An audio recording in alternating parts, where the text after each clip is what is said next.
friends, welcome back to Bible Fun with the Duns. Today we read Jeremiah chapters 37 and 38. Sorry, it's just one at a time right now. I don't know if May is as crazy at your house with your family like it is for us.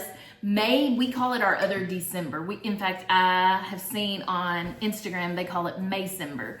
And so our family's rarely home, all five of us at the same time. So we're making it work. Although the boys did an amazing job on Monday. I think they filmed that Sunday. And then also Jeremiah. And I think that says enough.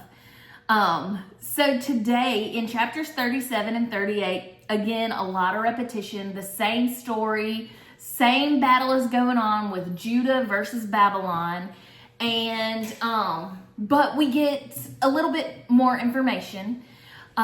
Egypt has kind of gotten involved. And so Babylon is steady taking over Judah and conquering Judah.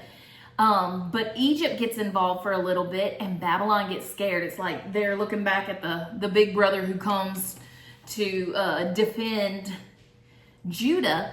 And so for a second, Judah's like, ooh, there's hope that, something different's going to happen. And God has to say, hey, I've told you, and I don't even know how many times just in Jeremiah, but I've told you a bazillion times how this is going to end.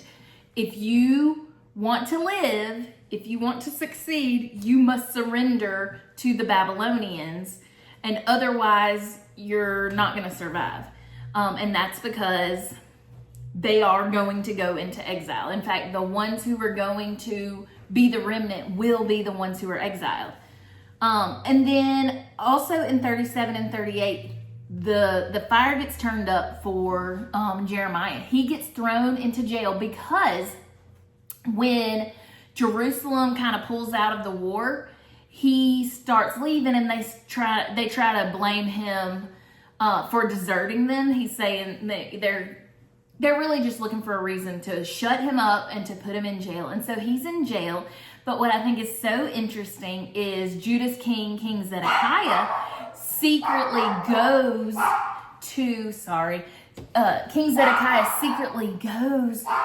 to Jeremiah in jail, asking him what God is saying, asking him what God is doing. And so chapter 38, you find Jeremiah, he's still in jail. In fact, no, they throw him into a cistern, and basically they're going to leave him there to die. But an Ethiopian guy finds out that he's in the cistern and he wants to save him. He knows he's one of God's actual people. And so he wants to save him. He knows he'll starve to death if they let him stay there. And so these chapters are not fun. These chapters are not happy.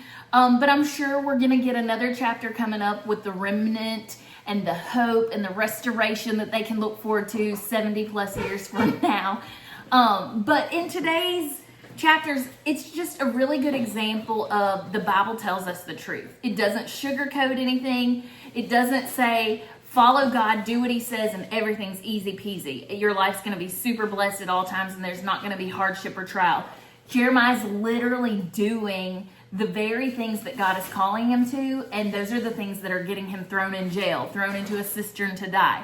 But let's not forget, he also sends someone to rescue him. And so following God and being obedient to him, it can be a roller coaster too. And I know if you have lived that life of faith, you've ridden on this roller coaster that we ride on. But we also, as God's children, have that remnant or that hope, that future hope to look forward to, because we know what we see in this momentary affliction here on earth, that is not our forever. We know we have the hope of heaven. In fact, we know we're actually citizens of heaven and not here. So keep going, y'all. We're doing so good. We only have a few more chapters left of Jeremiah, and we can do it. We'll see you guys tomorrow on Friday. Bye.